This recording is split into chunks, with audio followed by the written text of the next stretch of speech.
बच्चों पिछली वीडियो में क्या हुआ था कि बीच में एक फ़ोन आ गया था, इस वजह से कैमरा ऑफ हो गया।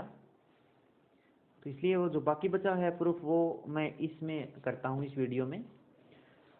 तो प्लीज़ ध्यान दीजिए। ठीक है, तो we have to prove that, हमें क्या प्रूव करना है? We have to prove that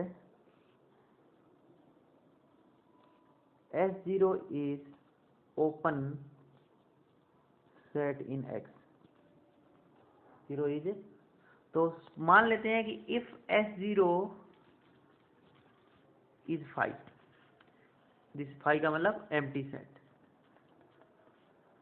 मान लेते हैं कि एम्प्टी सेट है। अगर ये एम्प्टी है, और एक थ्योरम आपने रियल एनालिसिस में पढ़ा ही होगा बीएससी फाइनल ईयर में, कि एम्प्टी सेट सेकंड ईयर में, सॉरी बीएससी सेकंड ईयर में, कि empty set is always open, is open. तो इसका मतलब अगर S0 5 है तो वी आर डन, हमारा प्रूफ हो गया। मान लेते हैं कि S0 5 नहीं है, सपोज S0 इज नॉट 5। मान लेते हैं कि S0 5 नहीं है, इसका मतलब S0 5 नहीं है तो कोई ना कोई पॉइंट होगा। अगर S0 5 नहीं है तो इसके अंदर कोई ना कोई पॉइंट जरूर होगा। तो इसका मतलब, तो let S0 belongs to S is any point.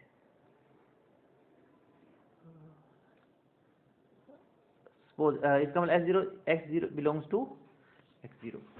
अब X0 S में है, इसका मतलब Fx0 है वो किस में होगा? S में होगा। अब क्या होगा? अब Fx0 S में है, since S is open, since S is open set,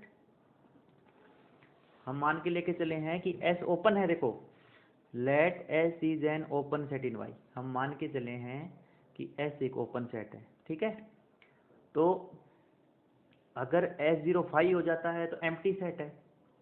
तो S0 क्या है? S का इन्वर्स है, F इन्वर्स है। अगर S0 5 हो जाता है तो ये एम्प्टी है, और empty set is always open, तब तो ओपन होगा। मान लेते हैं कि S0 है वो 5 नहीं है, इसका मतलब कोई ना कोई पॉइंट X0 होगा जो S0 में होगा, कोई ना कोई पॉइंट X0 होगा जो S0 में होगा, होगा कि नहीं? तो Fx0 है, अगर X0 S0 में है तो Fx0 S में होगा। क्यों? क्योंकि S0 S इनवर्स की S की इनवर्स इमेज है। अब S ओपन सेट है, इसका मतलब S contains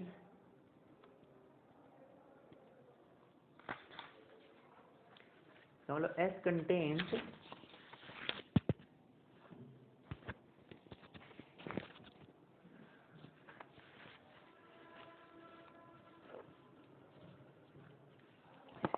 S contains A open ball, S contains an open ball, जिसको कह देते हैं B Fx0 एप्सिलॉन। इन F कंटेन्स इस बॉल को कंटेन करेगा, दैट मीन्स दूसरी भाषा में लिखें तो B Fx0 एप्सिलॉन है वो पूरी की पूरी S में होगी। ठीक है, अब क्या होगा? इस अब मैंने आपको पहले ही बताया था, अगर F कॉन्टिन्यूस है, अगर F कॉन्टिन्यूस है तो इस बॉल के रिगार्डिंग, ठीक है, हमें एक ऐसी बॉल मिलेगी, ऐसी बॉल जो क्या, जिसकी इमेज क्या होगी? पूरी की पूरी इसमें होगी। इसका मतलब since F is continuous, F is continuous, so from definition of continuous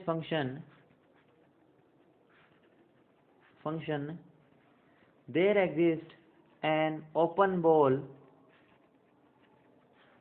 Bx0, इसे कह देते हैं By, और ये Bx हो जाएगी 0 delta such that f bx x0 delta subset of by f x0 epsilon. मैं सिर्फ यहाँ कुछ नहीं यूज कर रहा, जो हमने जो डेफिनेशन पहले बनाई थी वो यूज कर रहा हूँ। तो डेफिनेशन बनाई थी मैंने वही यूज कर रहा हूँ मैं, ठीक है। तो अब इसका मतलब क्या हो जाएगा,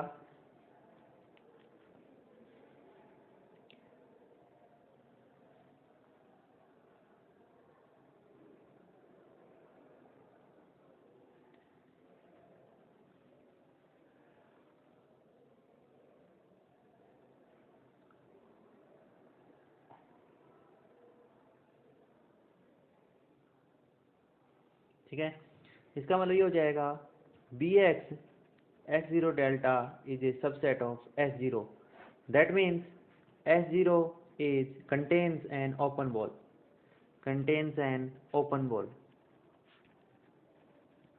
So S0 is an open set as x0 is an arbitrary point. क्योंकि ये क्या है, आर्बिट्ररी पॉइंट है, इसलिए क्या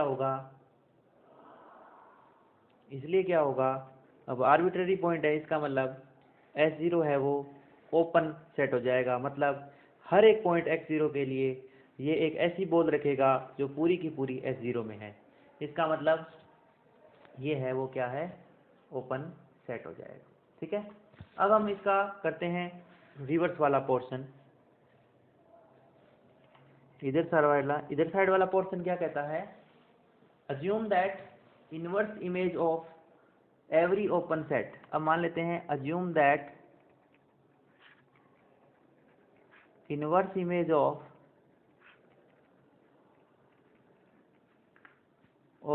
any open set is inverse image of any open set of y is an open set in x। हमें क्या prove करना है, we have to prove that f is continuous. देखो हम बात कर रहे हैं किसी एक पॉइंट के ऊपर कॉन्टिन्यूटी की। वो पॉइंट, एक फंक्शन कॉन्टिन्यूस कब होता है, जब वो अपने सारे पॉइंट्स के ऊपर कॉन्टिन्यूस हो। अगर हम कोई भी पॉइंट उठाते हैं अपनी इच्छा से, उसके ऊपर फंक्शन कॉन्टिन्यूस है, तो ये मान लिया जाता है कि वो फंक्शन कॉन्टिन्यूस होगा, क्योंकि इसका मतलब वो हर पॉइंट के ऊपर क्या है, कॉन्टिन्यूस है।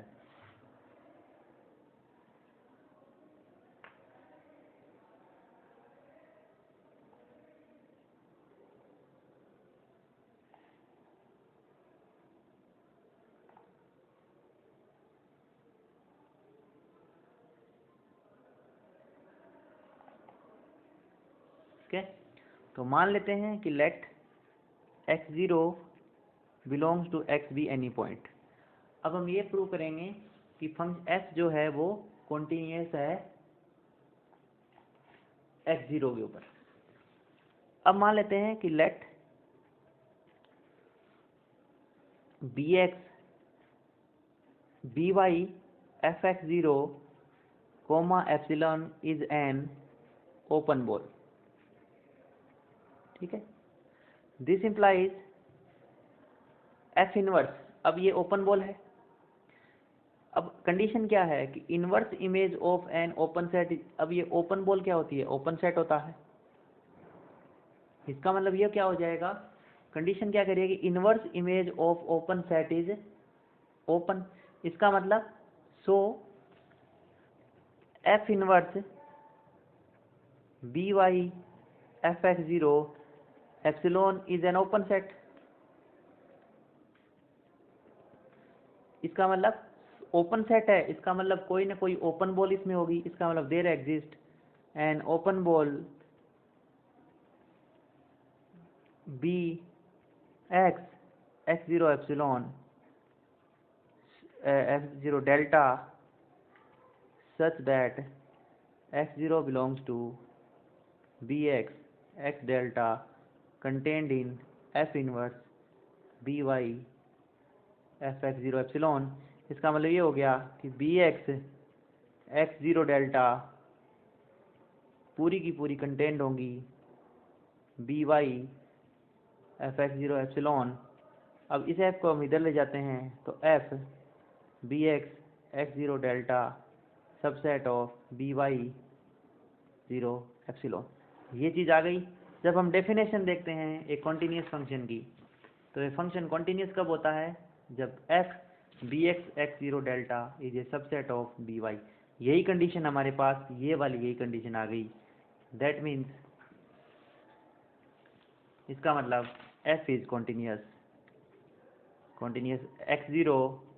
अब एक्स जीरो क्या है, x zero is an arbitrary point, so F is continuous everywhere, continuous everywhere. इस तरीके से क्या होगा, फंक्शन है वो कॉन्टिन्यूस हो जाएगा। ये जो थ्योरम हमने करी है ये बहुत ही इंपॉर्टेंट थ्योरम है, जिसे कॉन्टिन्यूस मैपिंग थ्योरम भी बोलते हैं। इस थ्योरम का दोबारा से मैं स्टेटमेंट रीड करता हूँ। A function F is continuous if and only if inverse image of N open set is an open set. Real analysis और एडवांस कैलकुलस में, या कह सकते हैं टोपोलॉजी में, ये बहुत ही बेहतरीन और यूजफुल थ्योरम है, जिसको बहुत सारे प्रूफ करने में इस थ्योरम की हेल्प ली गई है। इसलिए इस थ्योरम को अच्छी तरीके से पढ़ के जाएं, क्योंकि इस थ्योरम के बेस पर कोई भी क्वेश्चन आ सकता है। तो ठीक है बच्चों, अब हम आगे वाली वीडियो में पढ़ेंगे सीक्वेंसेस। ठीक है, सीक्वेंस क्या होती है, ज़रूर अटेंड करना मेरी आगे वाली वीडियो। और जितना मैंने पढ़ा है उसको एक बार देखोगे, अपनी बुक से उठा के भी इनका प्रूफ देखोगे कैसे होता है। बुक में बता देता हूँ, आप जेपीएस की बुक पढ़ना हो जेपीएस की पढ़ सकते हो, सीबीएस की पढ़ना चाहो सीबीएस पढ़ सकते हो। और स्टैंडर्ड बुक में देखा जाए तो क्रेजिक की बुक है, वो बहुत ही स्टैंडर्ड बुक है, फंक्शनल एनालिसिस बाय क्रेजिक। उसमें भी आपको बहुत अच्छा सीखने को मिलेगा, तो वो बुक भी पढ़ सकते हो। उसमें बहुत ही इंटरेस्टिंग थ्योरेटिकल फॉर्म में ये पढ़ाया गया है सब कुछ, तो आप उसे भी देख सकते हो। ठीक है, अब मिलते हैं अगली वीडियो में।